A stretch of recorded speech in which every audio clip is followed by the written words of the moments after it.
Meine Geschichte wurde betitelt als modernes Märchen. Es ging einfach alles so schnell und so einfach. Ich habe jeden Tag gespielt. Be Real fordert täglich dazu auf, innerhalb von 2 Minuten spontan ein Foto zu machen und dieses zu teilen. Die Uhrzeit bestimmt die App. Sich vorzubereiten oder gar rauszuputzen, keine Chance. Alle Freunde, mit denen man sich vernetzt, erhalten diese Aufforderung zur selben Zeit. Das Ziel: authentische Fotos ohne Filter oder Inszenierung. Steffi will die App für uns testen. Ich glaube, es ist ganz lustig, mal Fotos zu posten oder auch von Freunden zu sehen, die nicht perfekt inszeniert sind, sondern so aus der Situation heraus, ohne sich Gedanken machen zu müssen, wie das jetzt ausschaut. So wie es früher war aus den Fotoalben. Da hat man ja auch einfach Schnappschüsse gemacht. Man wusste gar nicht, wie das Foto am Ende aussieht, was dann da rauskam. Erst beim Entwickeln. Und trotzdem hat man sich gefreut und drüber gelacht und die Fotos aufgehoben. Zunächst muss man sich anmelden. Rund 10 Millionen aktive Nutzerinnen und Nutzer weltweit hat die App bereits und sie ist ab 13 Jahren freigegeben. Angemeldet wird sich mit dem Namen, Geburtsdatum und der Telefonnummer. Freunde können über das Kontaktbuch des Handys oder auch manuell mit dem Benutzernamen hinzugefügt werden. Dafür stellt man eine Freundschaftsanfrage, ähnlich wie bei Facebook. Fotos können mit Freunden oder auch mit der Öffentlichkeit über die Discovery-Funktion geteilt werden. Hat geklappt. Zeit für den ersten Reel.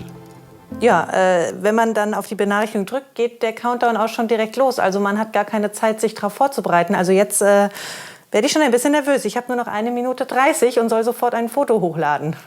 Willst du es hier oder wo willst du es machen? Ja, habe jetzt ja gar keine Chance, woanders hinzugehen. Also los geht's. Das erste Foto ist gemacht. Ja, sieht lustig aus. Cool ist halt, dass man wirklich auch die Umgebung sieht, also dass beide Kameras genutzt werden. Finde ich ja schon sehr lustig. Ja, mal gucken, was die nächste Situation ist.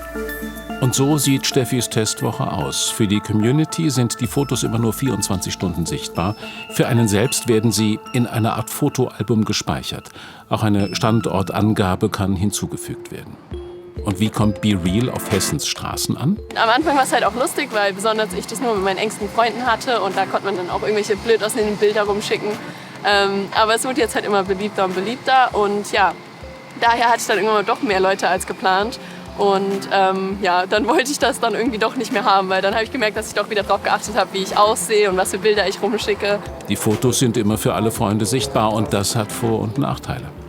Von manchen Leuten brauche ich das halt nicht zu wissen, was die jeden Tag machen. Aber von so einer closen Freunden, die man nicht täglich sieht, ist es eine schöne App. Lustig ist halt, dass es halt so eine Momentaufnahme ist. Und Keine inszenierte Selbstdarstellung also, aber birgt die Nutzung der App auch Gefahren? Letzten Endes ist hier aber das Problem, es werden die Daten geklaut. Es wird viel Information einfach aus dem Leben der Menschen gezogen und dadurch sind sie dann halt das Produkt dieser kostenlosen App.